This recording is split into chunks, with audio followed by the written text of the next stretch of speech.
During our divorce hearing, my wife walked in pregnant, smiling like she'd already won. She claimed it was mine, said I was trying to abandon my new family. The judge was about to speak, until I stood and said, "Your Honor, I've had a vasectomy since 2018. Her smile dropped. Her lawyer asked for a break. Now she's calling me 43 times a day.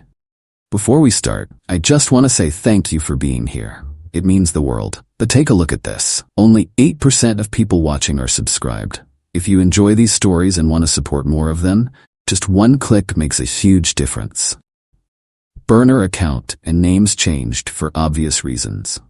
There's something surreal about sitting in a courtroom watching the person you once loved try to systematically destroy your life with a smile on their face.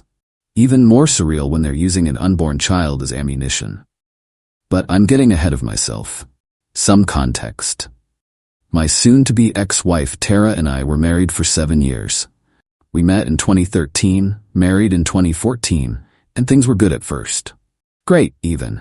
We both had promising careers, me in software engineering, her in corporate marketing. We traveled, renovated a house together, had the same vision of success. No kids, which became a major point of contention about 3 years into our marriage. I was diagnosed with a genetic condition that carries a 50% chance of being passed to biological children. The condition causes progressive nerve damage starting in mid-adulthood. I watched my father deteriorate from it, becoming wheelchair-bound by 50. I'm 36 now and already showing early symptoms, occasional numbness in my extremities, some balance issues. Not exactly something I wanted to risk passing down. When I received the diagnosis in early 2017, I was devastated. I remember sitting in the neurologist's office, holding the genetic test results while he explained what I was facing. That night, I told Tara everything. The prognosis, the hereditary nature, my fears about having biological children. "We have options," I said, holding her hands across our kitchen table. "Adoption, fostering, or even being child-free and focusing on our careers and travel." She squeezed my hands, tears in her eyes. "We'll figure it out together. Your health comes first right now." For almost a year, things were good. We researched adoption agencies.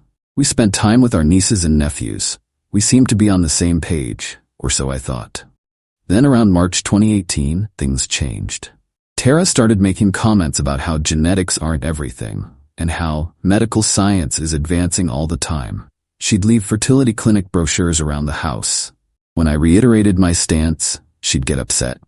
"You're denying me a chance at motherhood," she said during one particularly heated argument in our bedroom. She'd thrown a fertility clinic brochure at me. "There are tests they can do, ways to screen embryos. The testing isn't 100% accurate," I replied, trying to stay calm. "And even if it was, I don't want to risk it. Why is adoption suddenly off the table?" She turned away, arms crossed. "It's not the same. I want to experience pregnancy. I want a child that's part of us." The arguments escalated over the next few months.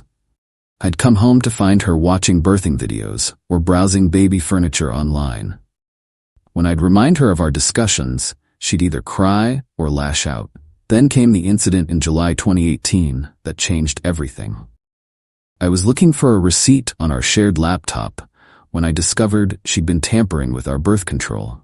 There were searches on how to poke holes in condoms without leaving obvious damage, and calendar entries tracking her cycle with notes about when to forget her birth control pills. My blood ran cold when I found a forum open in her browser history where she was asking for advice on how to get pregnant when husband doesn't want kids. Someone had actually suggested getting him drunk enough that he wouldn't notice if protection wasn't used. Even worse, Tara had replied, "That might work. He rarely remembers details when he drinks whiskey." I sat there for hours, reading through weeks of her posts, feeling physically ill. This wasn't just a disagreement anymore. This was a fundamental breach of trust and bodily autonomy. I couldn't believe the woman I married would plot something like this. When Tara got home that evening, I confronted her with what I'd found. I'll never forget how quickly her expression changed, from shock at being discovered to a kind of desperate justification. "You're overreacting," she said, pacing our living room. "I was just venting online." "Venting? You were actively planning to trick me into fatherhood." I was shaking with anger and betrayal. That's when she broke down crying, collapsing onto our couch. I'm desperate. I'm turning 35 next year. My biological clock is ticking while you keep stalling. I'm not stalling. I have a genetic disease. We discussed this. You'd come around once a baby was on the way, she insisted, wiping her tears. You'd love our child no matter what. I just need to help you see what you really want. I slept in the guest room that night, unable to even look at her. The next morning, I called my doctor and made an appointment for a vasectomy consultation. I didn't tell Tara, not out of spite, but out of self-protection. I couldn't trust her anymore, and I needed to ensure I wouldn't be forced into parenthood against my will. The procedure happened in September 2017, while Tara was on a weekend trip with her sister. The doctor understood my situation and was supportive, especially given my genetic condition. I took a few days off work, telling Tara I had a project deadline and would be busy anyway. The recovery was quick, some ice packs and mild discomfort, nothing major. I planned to tell her after she returned and suggest marriage counseling to work through our fundamental disconnect. But the night she came home from her trip, she blindsided me with a bombshell of her own. I think we should separate, she said over dinner, not even meeting my eyes. I've already talked to a divorce attorney. I was stunned. Just like that? No counseling, no trying to work through this? What's there to work through? You won't give me children, and I can't waste my fertile years on someone who won't change his mind. She said it so coldly, like she'd rehearsed it.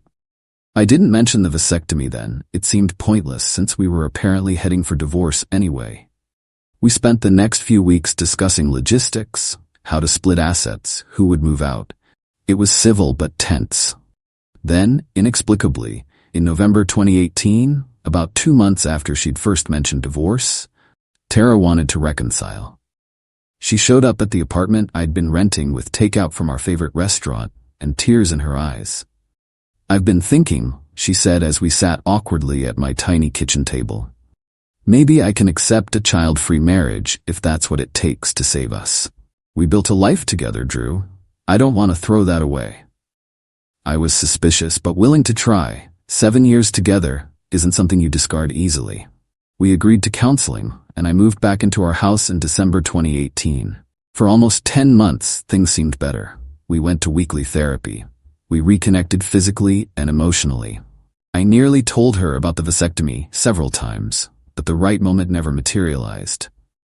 As time passed, it became an increasingly difficult topic to broach, especially as things were finally improving between us.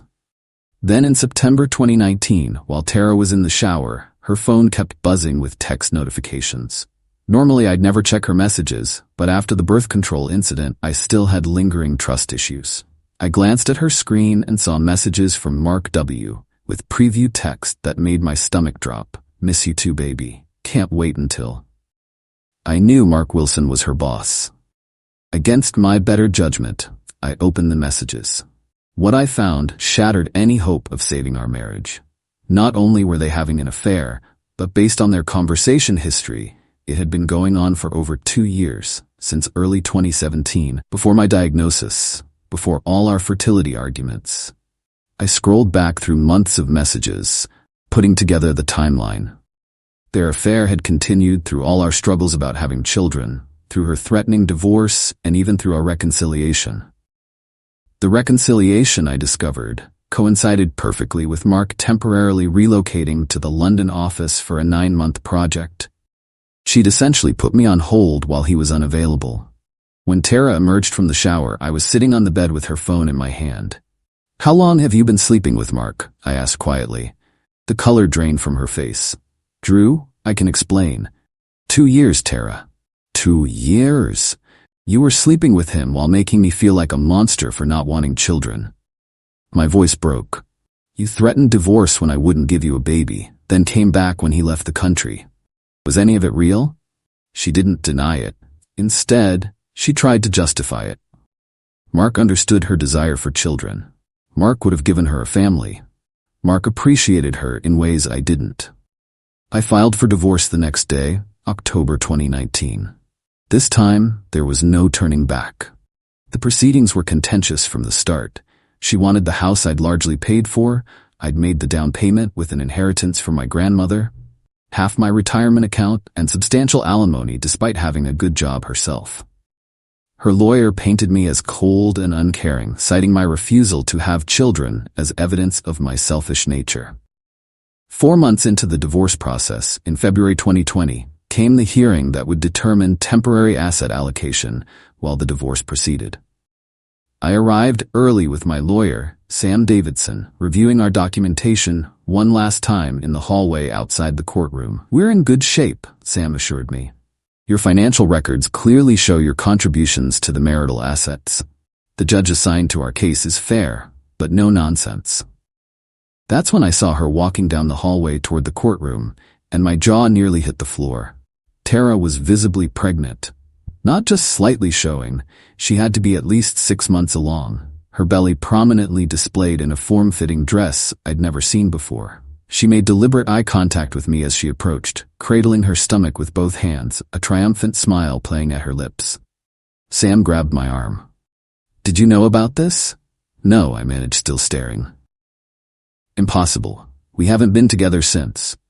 "Pull yourself together," Sam whispered urgently. "Don't react. That's exactly what she wants." We entered the courtroom, taking our places at the respondents' table. My mind was racing, calculating dates. If she was that far along, the timing couldn't possibly match our separation. Unless, had she been pregnant during our reconciliation period and hidden it somehow? No, that didn't make sense either. Judge Harriet Winters entered, and we all rose. After the preliminaries, Tara's lawyer, a slick-looking man named Bennett, immediately addressed the court. "Your Honor, before we proceed, we'd like to amend our petition in light of recent developments." He gestured toward Tara. "As you can see, Mrs. Harmon is expecting. This significantly changes the financial considerations in this case." Judge Winters raised an eyebrow, looking between Tara and me, clearly noting Tara's advanced pregnancy. "I don't see any amended petition in my files, Counselor." "We'll be filing the formal amendment this week," Bennett replied smoothly. Given the advanced stage of Mrs. Harmon's pregnancy and today's scheduled hearing, we felt it important to bring this to the court's attention immediately. Tara placed her hand protectively over her belly, her expression angelically concerned. Bennett continued, his voice taking on an accusatory tone. "Mr. Harmon has not only been attempting to divest himself of financial responsibility to his wife, but is now attempting to abandon his responsibilities to his unborn child." I felt like I'd been punched in the gut.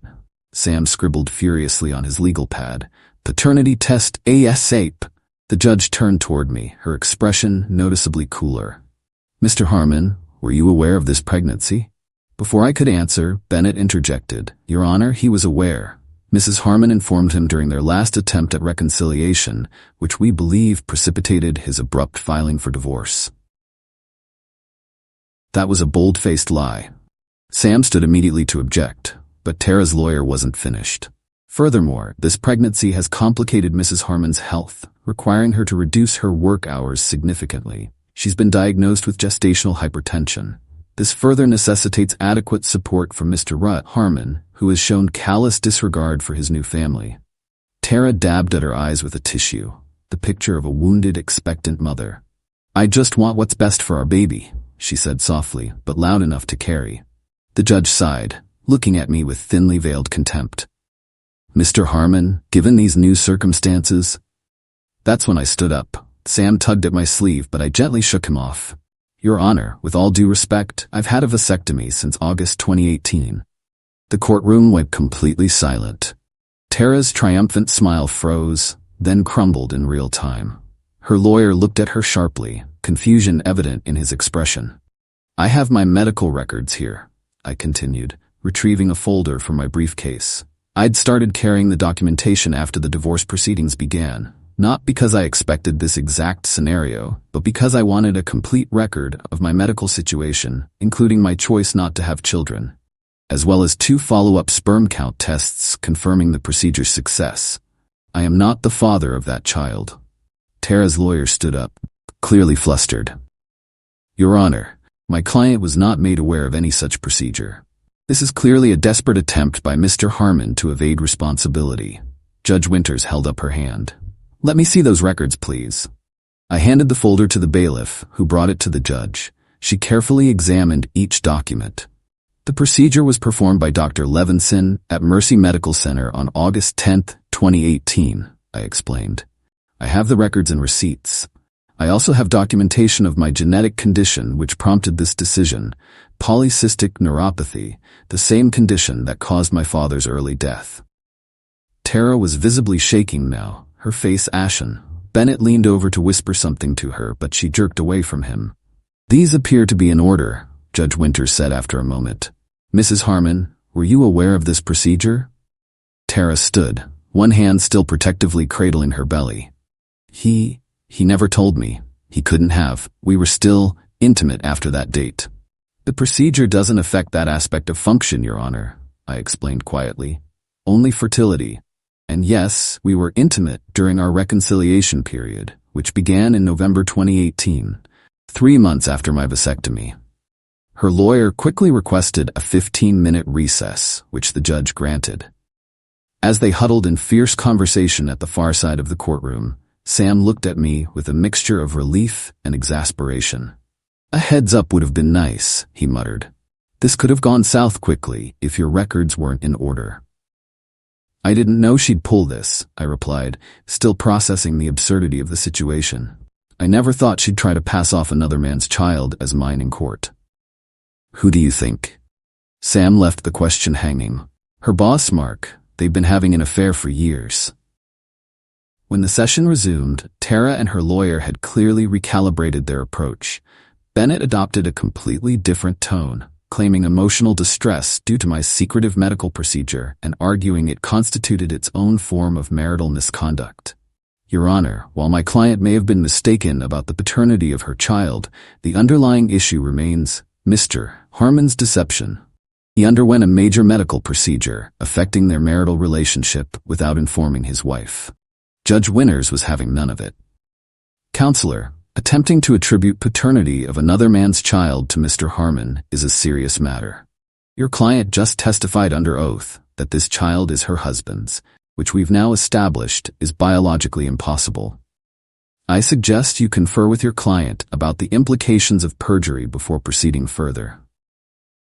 She turned to address both parties. "Given these developments, we will postpone today's hearing on temporary asset allocation. Mr. Bennett, you have 48 hours to submit a revised petition that accurately reflects your client's circumstances. Mr. Davidson, you may file a response within 72 hours thereafter." As she stood to leave, she added, "And Mrs. Harmon, I strongly advise you to be forthright in all future filings with this court. Attempting to mislead the court about paternity is grounds for sanctions." As I gathered my things, I caught Tara glaring at me with naked hatred. Her lawyer was still whispering urgently to her, but her eyes never left mine. The mask of wounded expectant mother had completely fallen away, replaced by the look of someone whose carefully constructed plan had just spectacularly backfired. In the hallway outside, she tried to approach me, mascara streaking down her face. "Drew, please let me explain." Her lawyer intercepted her, physically steering her toward the exit while whispering something that made her stop struggling. That was 3 days ago. Since then, my phone has been blowing up. 43 calls from Tara, countless texts ranging from tearful apologies to vicious accusations. She's claimed alternately that I tricked her by getting the vasectomy, that the baby might miraculously be mine despite the procedure, and finally, in her most recent messages, that she made a horrible mistake, but we could still work things out and be a family if I would just talk to her. Her boss, Mark, the affair partner and likely father, has apparently gone completely silent since she told him about the courtroom revelation. According to a mutual friend who works at their company, he's suddenly taken a personal leave from the firm and cleared his schedule for the next month. The following week brought more developments. Tara's lawyer formally withdrew from representing her. Apparently, he hadn't been informed about the pregnancy deception beforehand and wanted no part in continuing as her counsel after being blindsided in court. She quickly hired new representation, a lawyer with a reputation for aggressive tactics, but significantly less respected in legal circles. My lawyer filed for an expedited divorce process based on the attempted fraud, which the judge granted. Instead of the year-long process we were expecting, we received a final hearing date just 6 weeks out. 2 days before that final hearing, I received an unexpected visitor at my apartment, Tara's sister Claire. We'd always gotten along well, and she'd stayed neutral during the initial separation. "I owe you an apology," she said as she sat stiffly on my couch. "Tara told me you knew about the baby and were abandoning her." I believed her. "What changed?" I asked, offering her coffee, which she declined. "She finally admitted everything to me yesterday. The affair with Mark, trying to trick you into having children during your marriage, deliberately getting pregnant by Mark while planning to pass the child off as yours for the divorce settlement." Claire shook her head, disgusted. She calculated that if the court thought the baby was yours, she'd secure much more favorable terms and ongoing support. "And Mark?" I asked. "He wants nothing to do with her now. Apparently, he never wanted children either, one of the reasons she was having problems with both of you. When your lawyer sent his attorney the court transcripts." She trailed off. "Let's just say he's not stepping up." "I'm sorry she dragged you into this," I said, and meant it. Claire had always been kind to me. "I'm the one who's sorry," she replied. "I should have seen who she really was sooner." The final divorce hearing was mercifully straightforward. With Tara's deception exposed and documented, the judge was unsympathetic to her demands. She received no alimony, only her fair share of our joint assets acquired during the marriage. I kept the house, refinancing to remove her name and buying out her portion of the equity, my retirement accounts, and my grandmother's heirloom jewelry she'd tried to claim. As we left the courtroom for the last time, Tara, now heavily pregnant, attempted one final plea. "Drew, please," she said, catching my arm. "I made mistakes, terrible mistakes, but this baby needs a father." I gently removed her hand. "I'm sure Mark will come around once the paternity test confirms what everyone already knows." "He won't," she whispered. "He's relocated to the Singapore office." "Then I'm sorry for your situation, but it's not my responsibility to fix it. I wish you and your child well, Tara, but our chapter is closed. It's been 6 months since the divorce was finalized. I've heard through mutual friends that Tara gave birth to a healthy baby boy and has moved back to her hometown to live with her parents. Mark apparently provides financial support, but remains in Singapore with no plans to return. As for me, I'm focusing on my health and future. I've started treatment for my condition with a specialist who's optimistic about new therapies that might slow the progression. I've kept the house, but renovated it extensively, removing all traces of my life with Tara and making it fully accessible for when my symptoms eventually worsen. The most unexpected positive outcome has been connecting with a support group for people with my condition. Through them, I've met others who chose not to have biological children for the same reason I did. For the first time, I don't feel defensive about that choice, just at peace with it. Sometimes I think about how differently things might have turned out if Tara and I had been honest with each other from the beginning, if I'd told her about the vasectomy immediately, if she'd been upfront about her unwillingness to consider alternatives to biological children, if she hadn't been carrying on an affair behind my back. But dwelling on what-ifs is pointless. The most valuable lesson from this whole experience is the importance of living authentically, even when it's difficult.